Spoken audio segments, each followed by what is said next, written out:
Ruxana Sia from the Center of Learning and Teaching. You have already met Fatma, who is our education developer. And you will have Zarek in the background, who will be coordinating the PowerPoint with the expert and also taking care of the chat when the time comes. The purpose of this series is to establish a collaborative community of scholars with peer sharing and learning.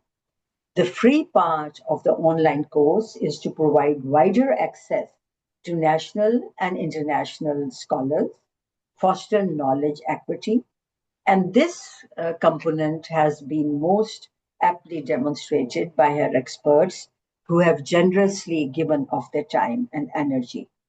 Over the years, we have developed this course to synchronize with the Researcher Development Framework by WITE, which is a UK research framework organization.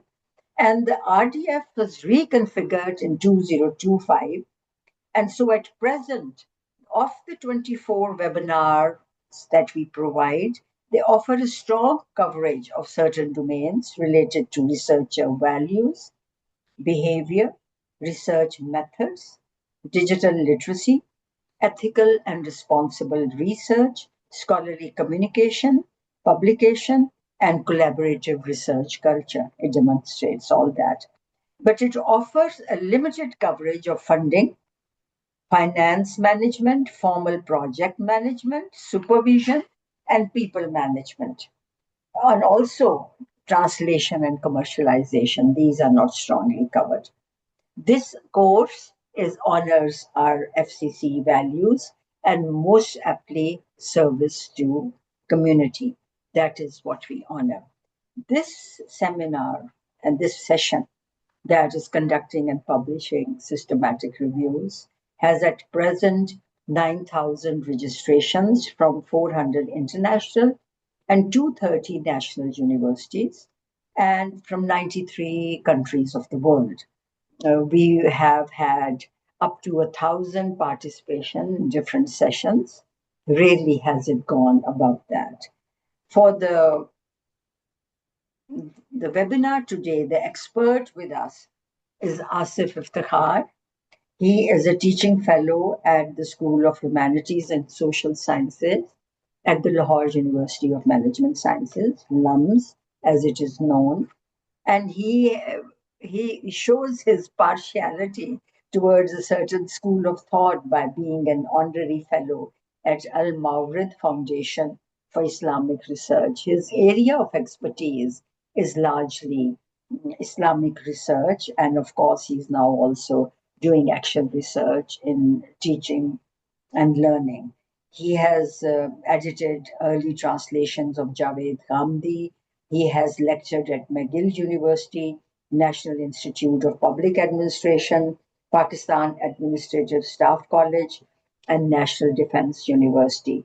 His areas cover Islamic law, jurisprudence, history, Quranic and Islamic studies, and Islamic age poetry in South Asia. That's a word I don't know much about, Asif. What is Islamic age poetry?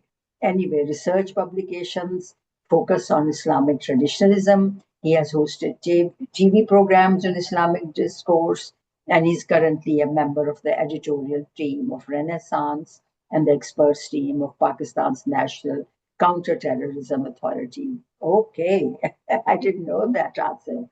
And he holds degrees in commerce, business administration, and Islamic studies.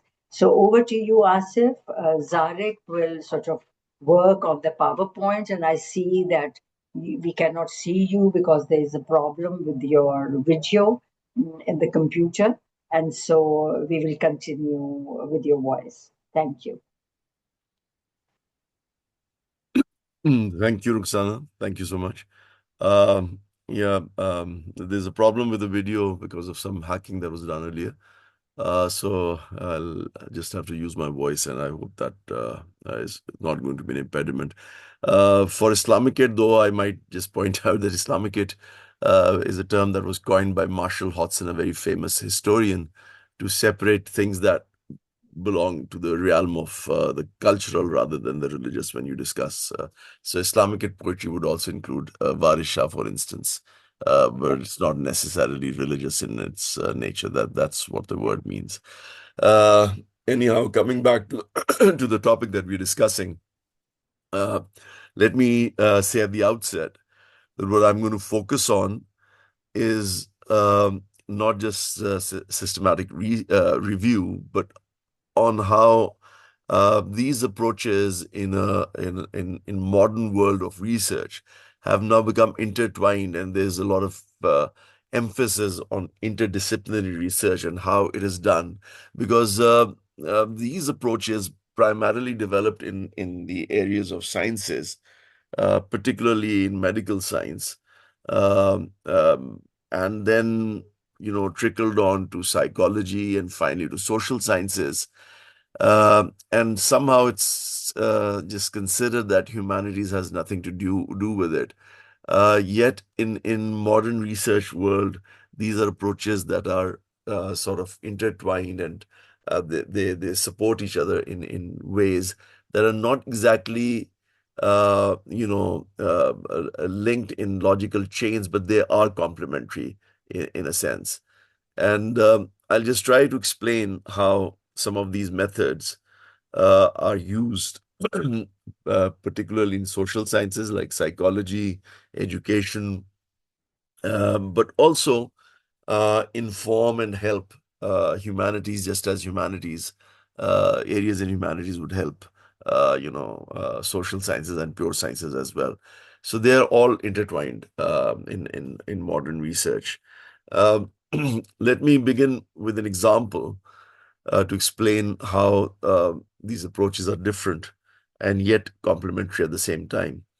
For instance, if you are in the area of pure humanities, and I've often come here to talk about research in that area, research in terms of engagement with texts, which is purely hermeneutical area where you talk about interpretation of something you're discussing. It's subjective, and it requires a special degree of expertise to be able to decipher or to engage with those texts. That requires an understanding of the intertextuality of that text, and can be largely subjective.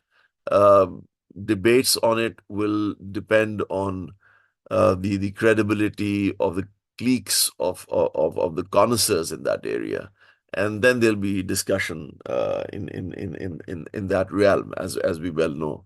For instance, I'll be borrowing from my own area of Islamic studies or business studies quite often, or education, to give examples. Um, so. Uh, and I'm using a work done by another scholar who was here earlier. She's credited in the PowerPoints. But again, the examples come basically from the realm of education. Sometimes I might refer back to medical examples, which are not really my area, just to explain how they're connected. So, for instance, if you are researching, let's say, on some piece, some couplet by Ghalib or by Shakespeare, and you want to, or let's say a verse of the Quran, and there's a debate on it, and you're writing your paper, then one approach is that you look into that text. Let's say you are reading Romeo and Juliet by Shakespeare, and the famous balcony scene is what you're trying to interpret, where Romeo looks at Juliet and says, but soft what light through yonder window breaks, it is the east, and Juliet is the sun. Arise, fair sun, and kill the envious moon, who's already sick and pale with grief, that thou, her maid, art far more fair than she. Be not a maid since is envious. Her vestal liver is but sick and green, and none but fools do wear it. Cast it off.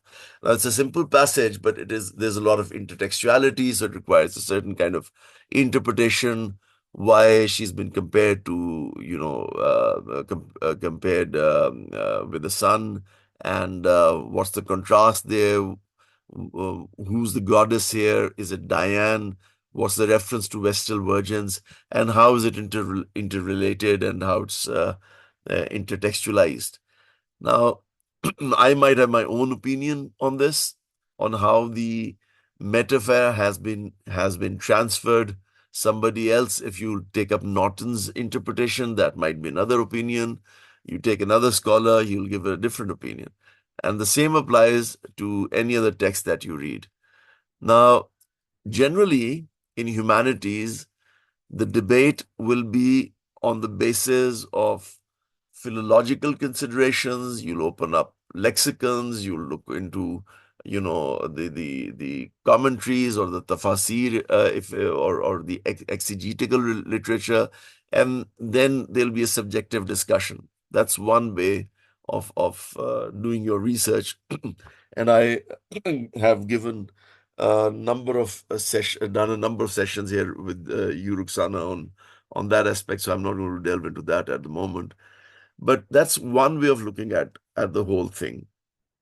Uh, Another way is that you extend the idea and you ask this question. Okay, let's see how other scholars have interpreted these texts. Let's gather all that information together.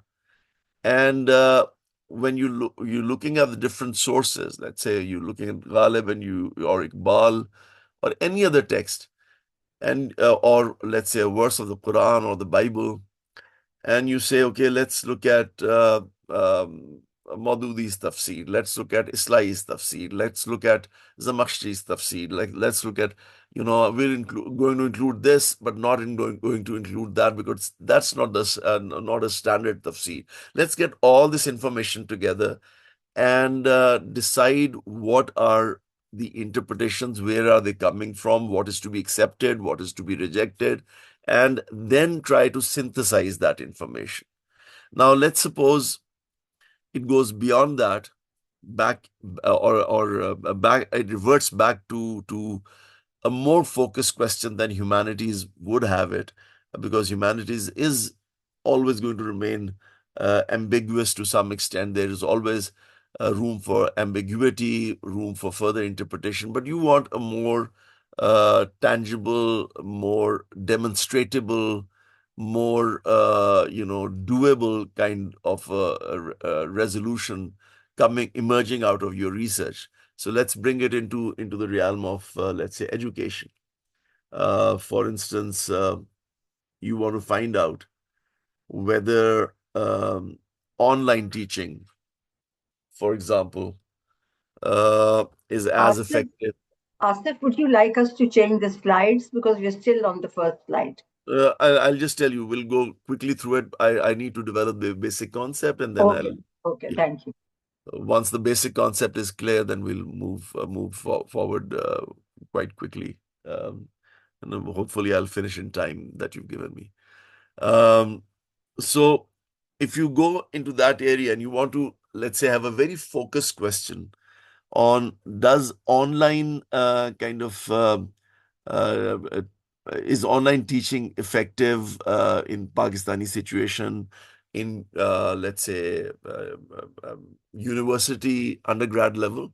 That's a very specific question, and you have certain ideas. Where are you getting your information from? Perhaps in your own university, you have done some kind of primary research and you gathered some information. But then, of course, you'll obviously ask this question: have other universities done similar primary research on this? And you would want to gather that information. And then, obviously, if you want a more informed response, and then want to synthesize those responses, you would need to gather all that information which is available. You'll also need to develop criteria to decide which information is credible enough for you to use, what are the selection criteria, what are the rejection criteria, and vis-a-vis, you'd like to gather that information and then synthesize it and reach conclusions based on another kind of process, which is not entirely interpretive. It might go back into creating the kind of text that would be interpreted again and go back into the realm of humanities. But this process itself is in a sense recreating what in hermeneutics is known as the text that has to be interpreted, or the texts that are to be interpreted in ways that are supposed to be without those interpretive biases, that are supposed to be credible, and above all, which in terms of their credibility and in terms of their use are demonstratable. They can be repeated under the same conditions. The idea is that similar results should emerge so that the credibility is enhanced. So in that sense, a systematic review is not primary research. It's use it uses, appropriates, selects and appropriates a number of primary researchers based on selection and rejection criteria in a in a way which is transparent. Number one, it's transparent, and their ways of doing it. We'll be discussing ideas of PICO and Prospero in just a moment to explain how that is done.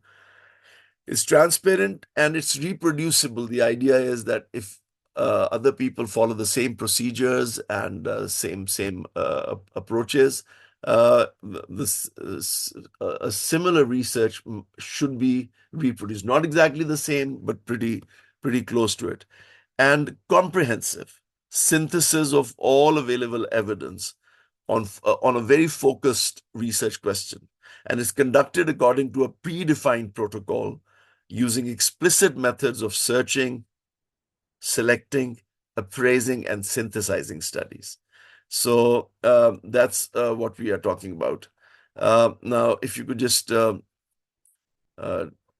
move on to the next slide, please.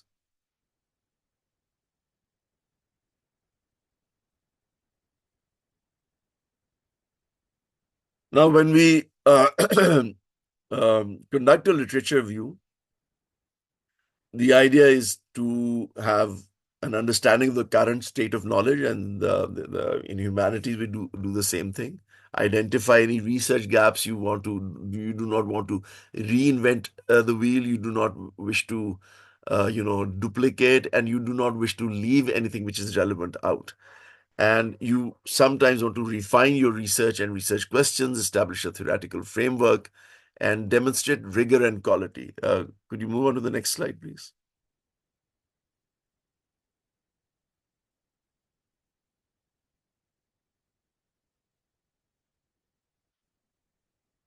So one would have, for that kind of review, you would have a narrative review, which summarizes the topic, that is broad in scope. Um, you know, in our example, you just want to evaluate, for instance, a couplet, as I pointed out, or you want to evaluate a teaching practice or praxis. Um, and you're focusing on one particular area, you're focusing on one particular report.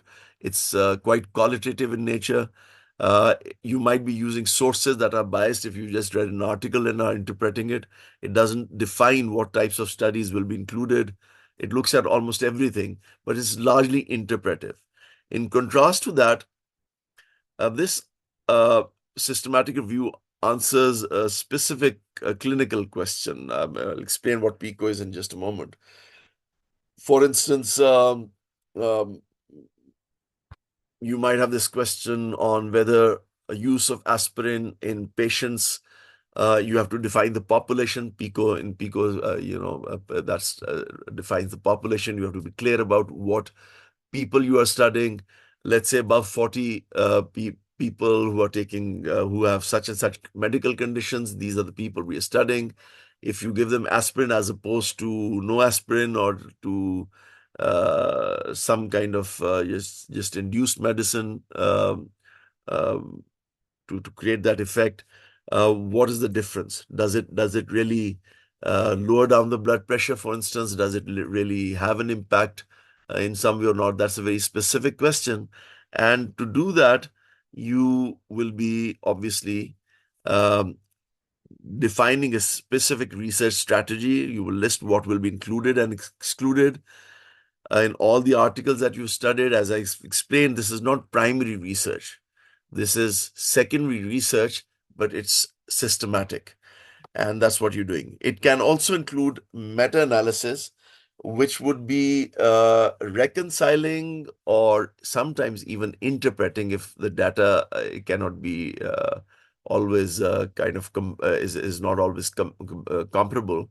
You can also have interpretive synthesis, and you can have a meta-analysis where you are using all these figures and combining them through different statistical means to achieve combined goals.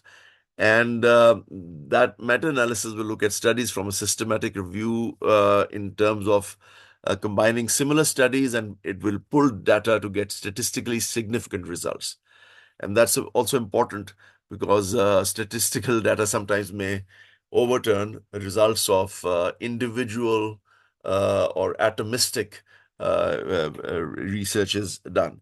And then you can also have a meta review. Once this information is there, you can have an overall view of the whole process again.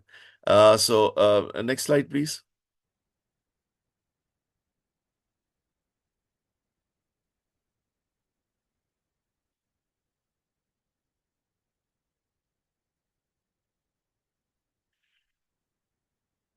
Uh,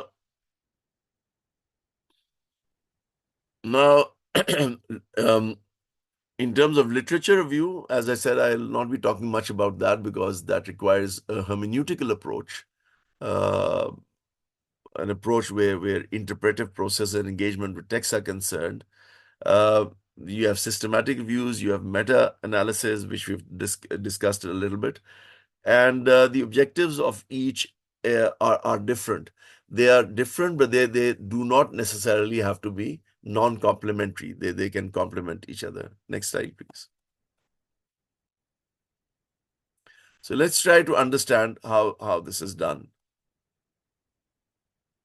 If you start from search, you start searching for primary data that is available. There's screening, and screening is done on the basis of predefined protocols and methods. And then there's a full text retrieval, then data extraction, and then you finally report and publish it. And how you publish it is also something I'll be talking about in just a moment. Uh, so let me just explain a few things here before we move on to the best way of doing it would be to do that through an example. But before I move on to this example, let me just explain a few terms which will be useful in understanding what we are talking about. So before I move on to explain these terms, let me just summarize again that um, here, as opposed to a narrative review, we have a focused research question. Narrative review would be broad and very descriptive.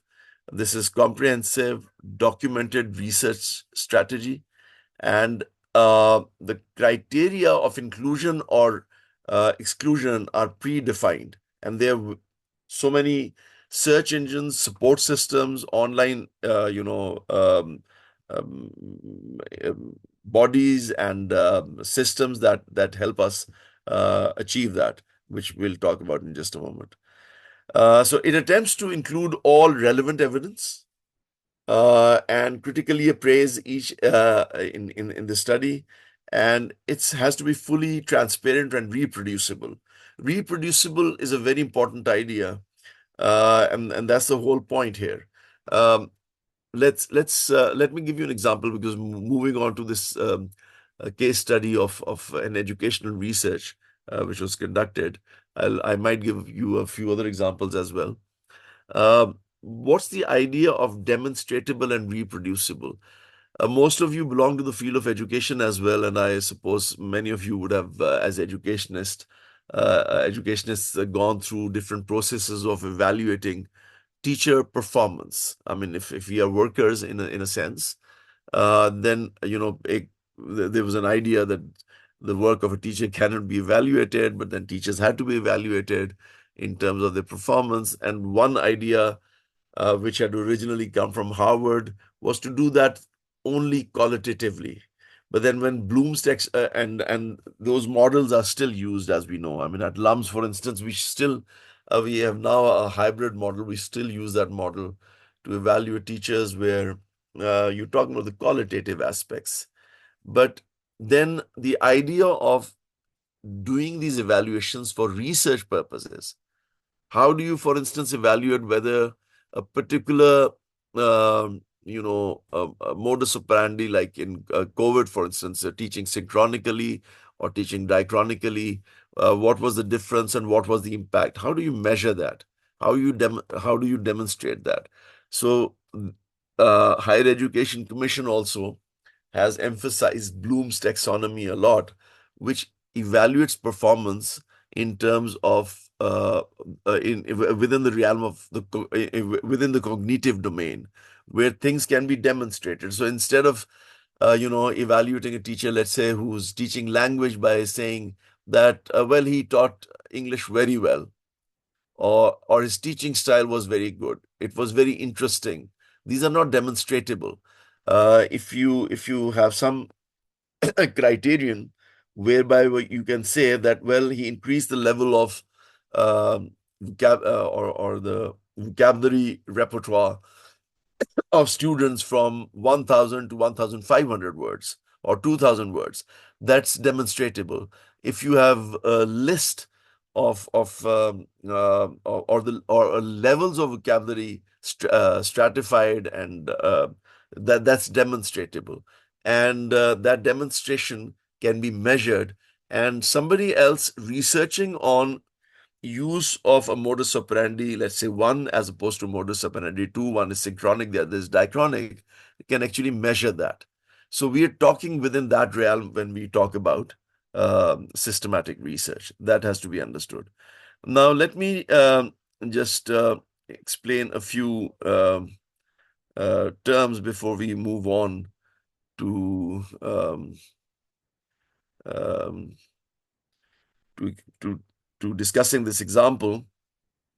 Uh, now, um, I talked about meta review, and that would explain where we are headed. It's important to know where we are headed. So, a meta review, which is also sometimes called an umbrella review, or review of reviews, or sometimes an overview of systematic reviews, is a study that systematically reviews existing systematic reviews. So, in a sense, there is primary research, where you discover something new, where you collect information for the first time, and then you gather information on that particular research question, done in independent studies wherever they are available. And there are, as I said, search engines and devices and mechanisms for doing that. And you combine them, you correlate them through meta-analysis, and then when you have the synthesis of information, you have an overview of that as well. So there's a certain hierarchy. There's primary study, systematic review, and then meta review, which is the umbrella review. I'll give you an example. For instance, there are 100 clinical trials examining whether aspirin prevents stroke or not. Now, the example that I gave earlier. Now, systematic reviews, let's say, would take 5 independent systematic reviews, summarize all those 100 trials, and then meta review would compare and synthesize those 5 systematic reviews to determine the overall state of evidence.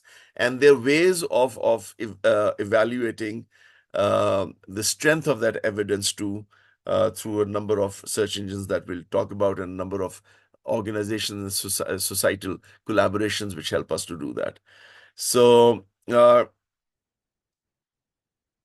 one of the ways of doing that is through uh, these ideas, or these um, systems of PICO and PROSPERO.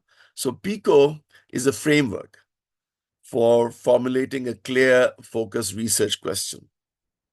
Um, a well-defined PICO question guides the entire systematic review, including the search strategy, eligibility criteria, and data extraction. The acronym basically stands for PICO is for P is for population. For instance, this if you take this aspirin example, who's being studied? What's the age group? What's the population exactly? Who exactly are you studying? It's not an open-ended question. What kind of intervention is being done? You are giving aspirin versus not giving aspirin, or giving some kind of palliative, which just for the psychological effect of it to see.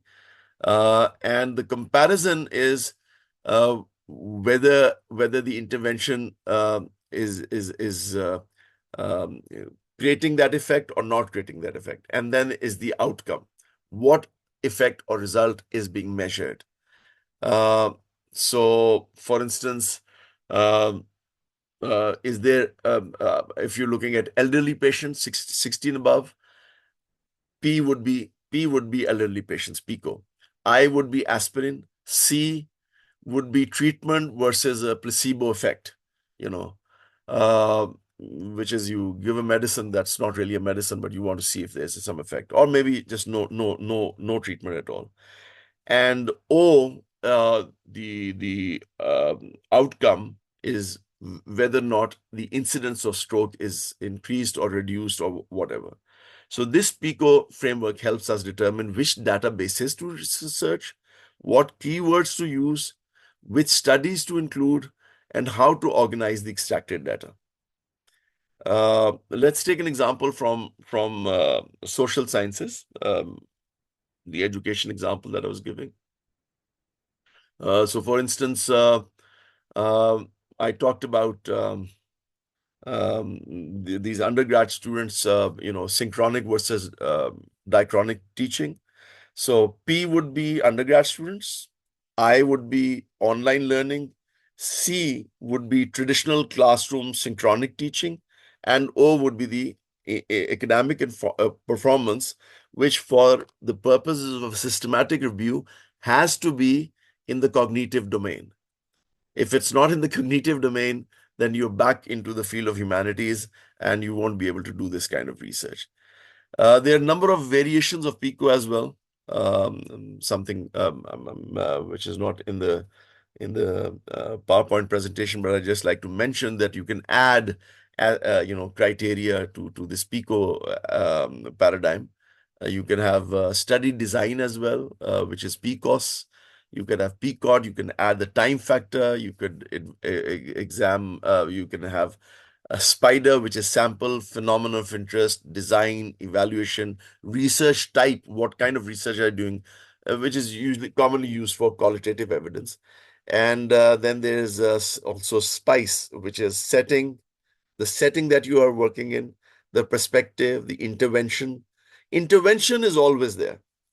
Intervention is what you are evaluating. Comparison and then evaluation. So the different models built up on PICO. What exactly is Prospero? It's an international online registry, which is very useful for researchers who want to publish systematic research. And I was talking to Ruxana earlier that um, I was part of one research at McGill and studied another one, which was done with Sheikh at Sheikh Zayed with American U.S. Department of Health on epidemiology. It's an interesting research. So Prospero would, it's an as I said, an international online registry where researchers register the protocol. How exactly you are going to do it. It's not like humanities. The person is sitting, he's using a number of criteria. You can actually define them, write them down, but they remain largely subjective. As I explained, they are outside the cognitive domain at times. Although there's a lot of attempt, as I repeatedly point out, and I recently did that in an article I wrote on AI, artificial intelligence, and hermeneutics for King Fahd University, because people think that these are not related. Yet at MIT, it's MIT which is researching more on traditional and classical hermeneutics than most liberal arts schools, primarily because um, up to now most of these AI models have been built up on probability algorithms. But the breakthrough will really come when they're able to do it on hermeneutical models as well. So that work is already there. So coming back to Prospero, it's a registry where you register the protocol for a systematic review before conducting the review. That's important. It's International Prospective Register for Systematic Reviews. It's managed by the Center for Reviews and Dissemination. And the moment you do that and you follow its criteria, the credibility of your review and the chances of its publications are obviously enhanced manifold. So, why register a protocol? Because it promotes transparency, it reduces duplication of effort, it discourages selective reporting. It minimizes post hoc changes to the methods, because that's one of the flaws where you results are sometimes not conducive, and that risk is always there. So as a consequence, it improves the credibility of the review. And a typical protocol would specify, number one, the research question. That has to be a very specific, as I said earlier, um, and doesn't have to be medical science only or psychology, or it can be, as I said, education as well, or a number of other related areas. Um, does online teaching in such an environment in undergrad students for such and such, you can make it more and more specific. The more specific it is, the greater is the chance of it becoming demonstratable and repeatable under the same conditions. So research question, which has to be framed in the way I explained. Uh, then there are objectives which have to be clearly spelled out, eligibility criteria for selection. Once you start selecting the data, which has to be done very carefully, what synonyms are you selecting?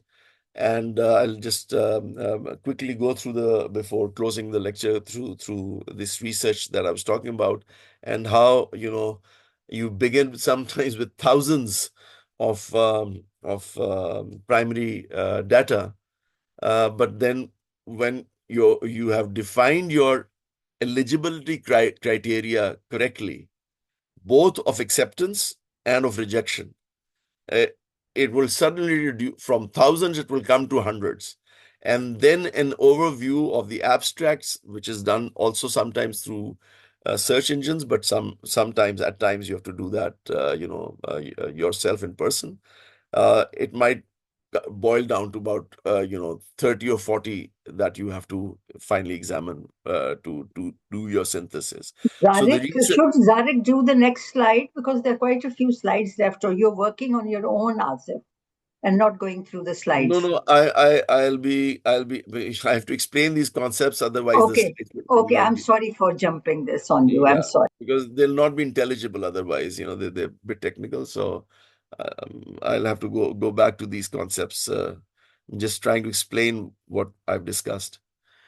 So the search strategy and the screening processes, risk of bias assessment, कि इसको कैसे खत्म करना है, data extraction methods and synthesis plan, that has to be explained. Um, so let me now um, just let me just give you one example, and then since Roxana is pretty enthusiastic to go by the slides, I'll go back to the slides. Um, so, for instance, coming back to that education example, uh, you would like to search databases.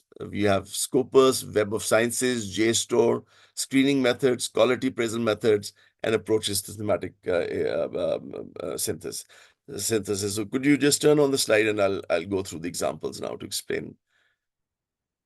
So this is the research that was done um, in 2016, and the overarching question was, what are the teacher effectiveness reforms at scale Um, to find out whether they work at scale, there are again a number of research, support systems which you can use that have successfully improved teaching quality and student outcomes. And what are the technical, political, and financial barriers that have been overcome in the process? So that was the question. So next slide, please.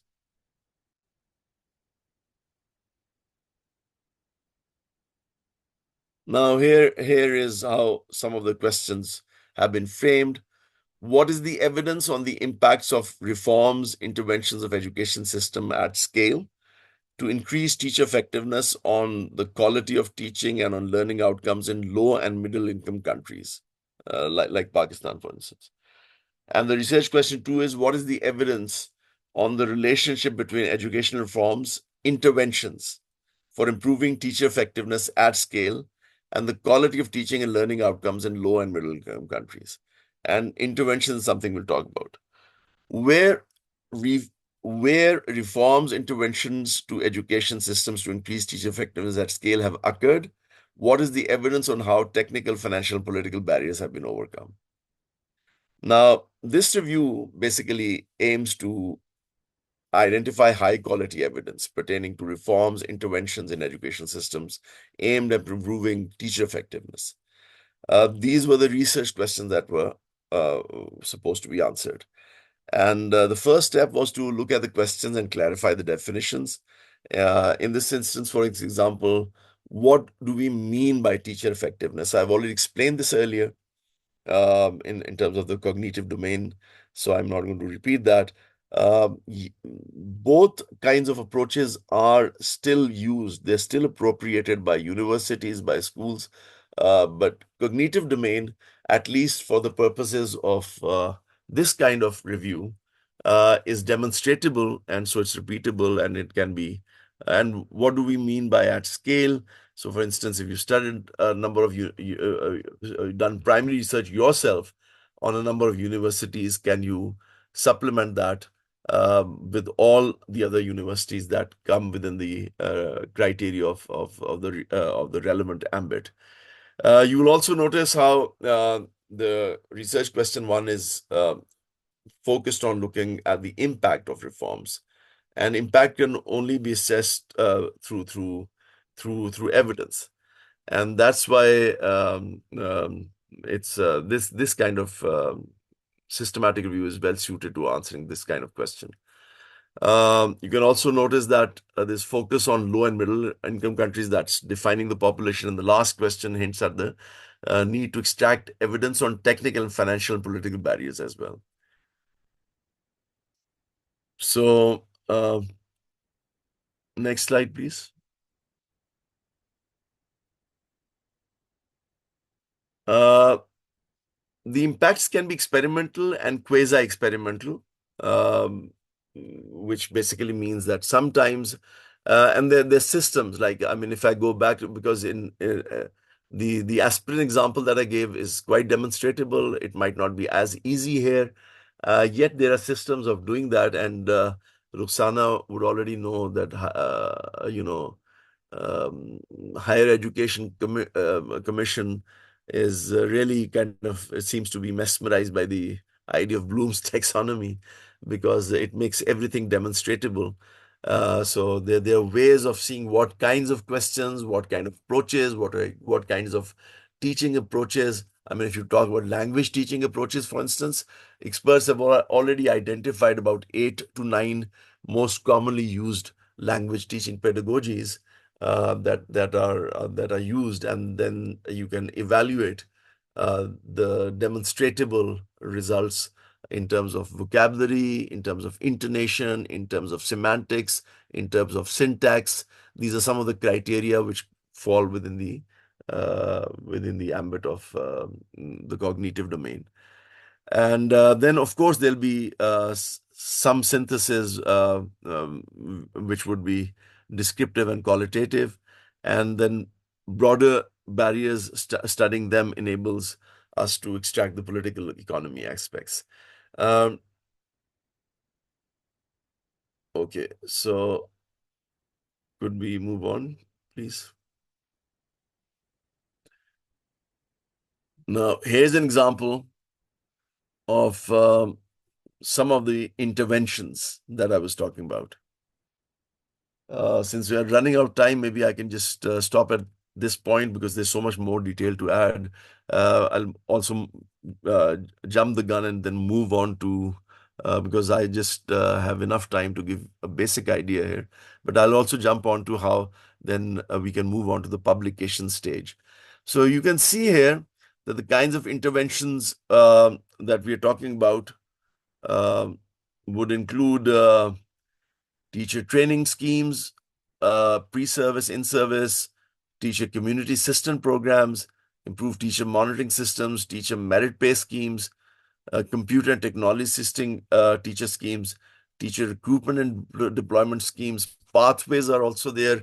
Reduction in class size, reduction in multi-grade teaching, employment of different teaching methods, encouragement of different motives, attitudes, increased accountability. How do you do that? That's a question also, but it can be quantified.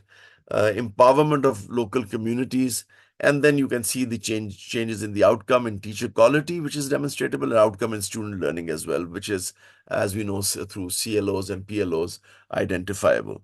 This gives you a rough idea of what I'm talking about. But let's move on to the last slide because we're running out of time on the publishing aspect. And Ruxana, again, with all due respect, there's nothing on it, so I'll have to rant on the basis of what I know rather than just use this slide because there's this only converting a systematic review report into a journal publication. How do you do that?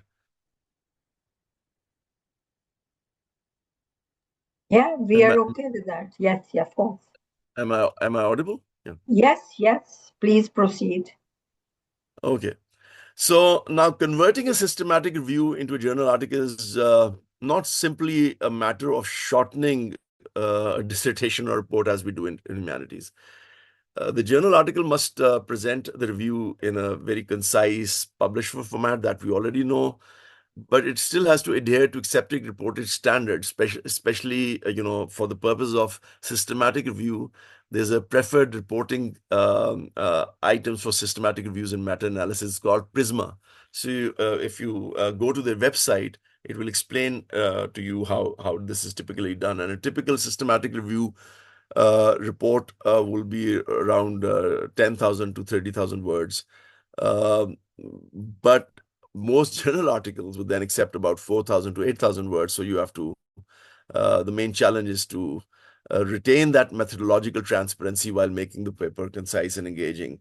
So when you choose your journal, you have to identify the word limit, uh, the numbers of tables and figures that you have to choose, the referencing style that you have to choose, where it's going to be structured, unstructured, the number of references that you're going to include, without compromising. So one on these basic aspects of systematic review. So one of the methods that is used is called IMR-AD, uh, and um it's basically um, a method uh, which is used to format. So it's like introduction, methods, results, and discussion, basically. Um, so basically, a typical abstract would have the background, the objectives, the methods have to be clearly spelled out, the results have to be, spelled out, and then you present your conclusion.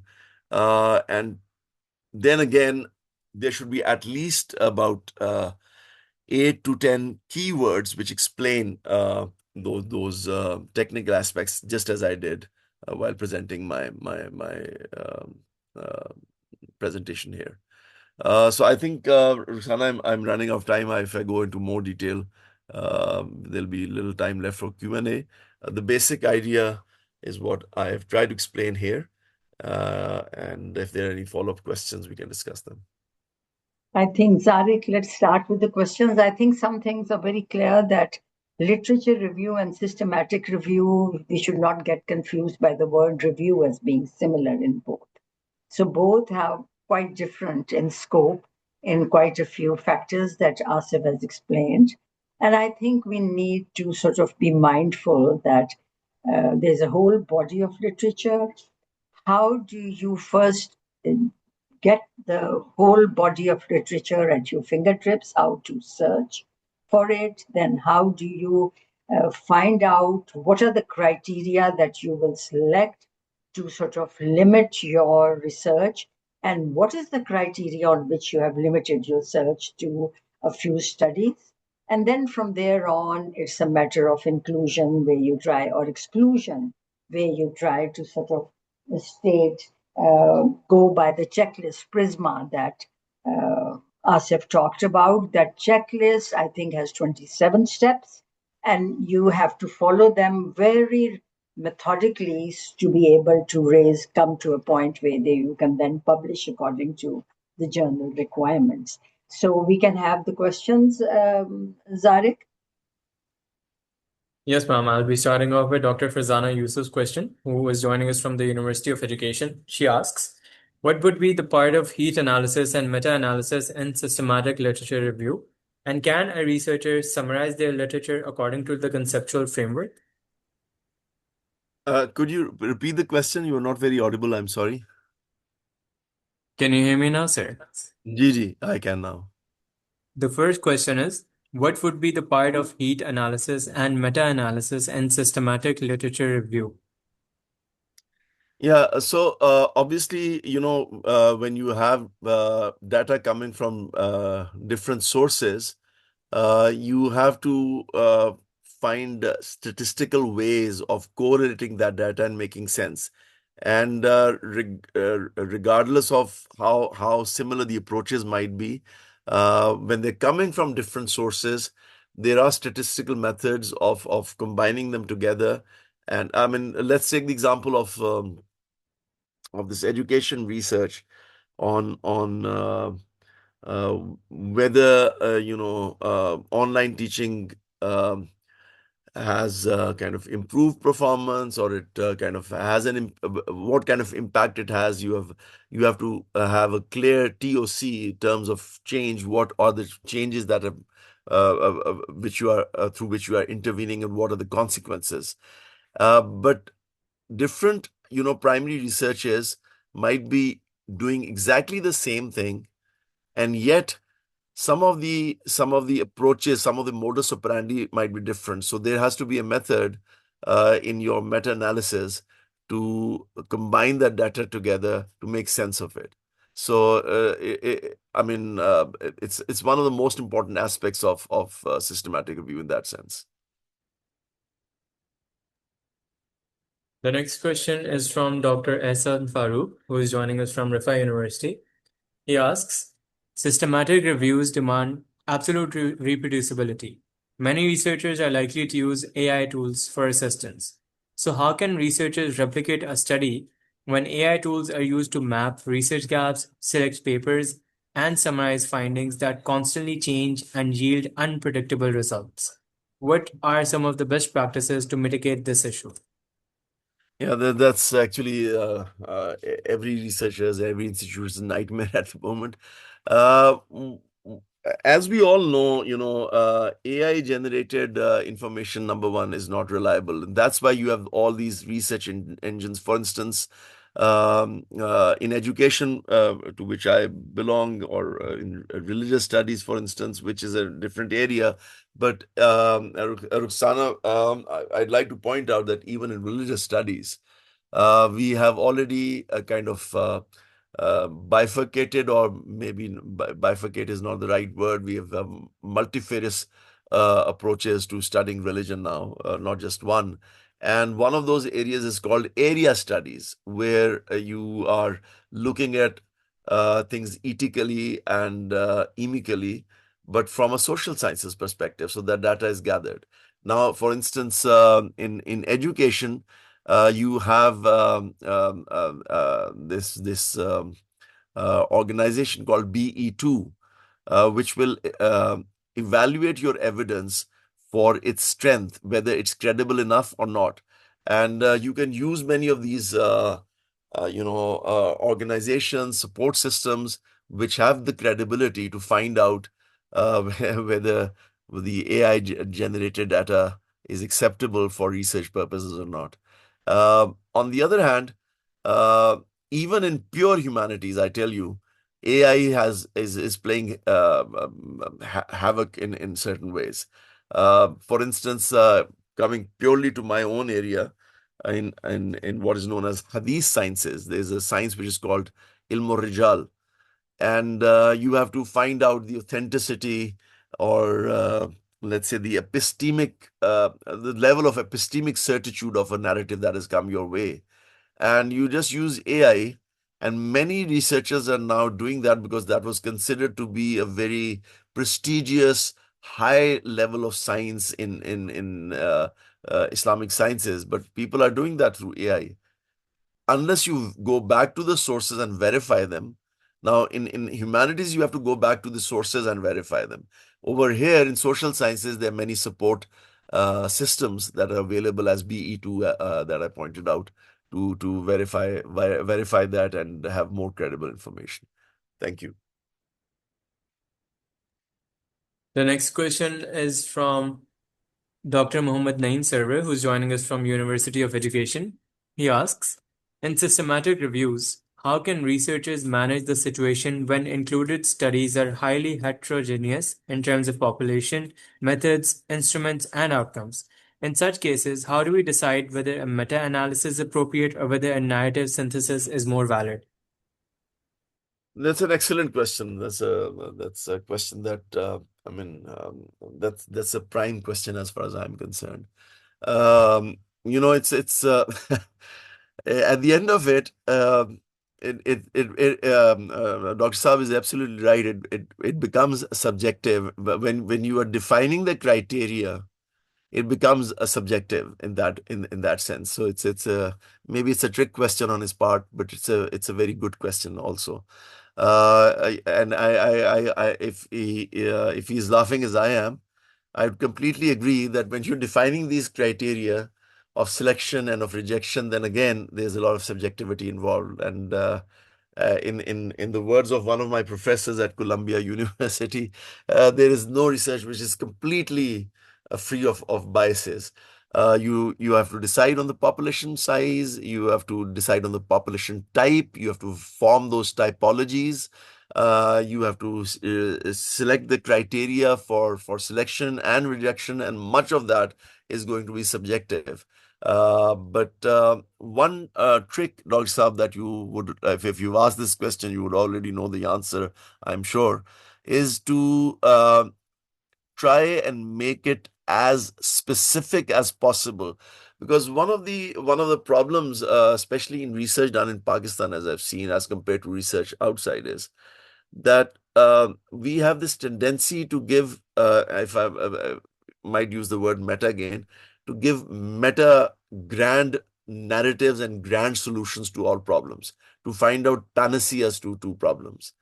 Uh, my humble assertion is that most of the breakthroughs that have come about in the West are not through this kind of ecclesiastic, a panacea offered by one researcher via and this Einstein comes and resolves every problem. It's the critical mass of those microcosms of very specific, well-defined researches that are done, and then they gather together to give to cover the heterogeneous environment that we're studying. So there's no shame, no harm in making it more and more specific, and with more research done the right way, the critical mass of these microcosms can take care of the heterogeneous environment, or heterogeneous environment that's being studied as well. That's my humble take on it. This is a question that has been raised by a lot of participants. What are some of the biggest challenges researchers face when trying to publish systematic reviews, whether that be the length of the manuscript, its novelty, or overlap with existing reviews, and how can they be addressed? I think one of the advantages of registering with many of these bodies that I've pointed out, there are more mentioned, many more mentioned in the PowerPoints which will be shared. And in each specific area, one can find out which are these support systems and research engines and so on, where you can register. It helps you right in the beginning to refine your research and to meet the criteria that have to be met. But the socializing aspect, which is never mentioned in academic discussions, is not something that can be kind of set aside. It is something which cannot be ignored in any case.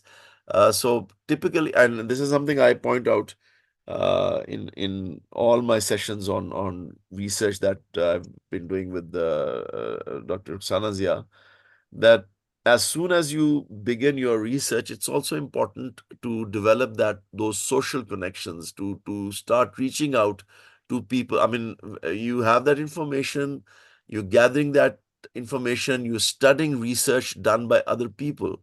So get in touch with those people and get connected to those people whose peer reviews are ultimately going to get you published. There's a social aspect of it, a political aspect of the academia that we are all aware of, and that can never be ignored in getting the actual thing done.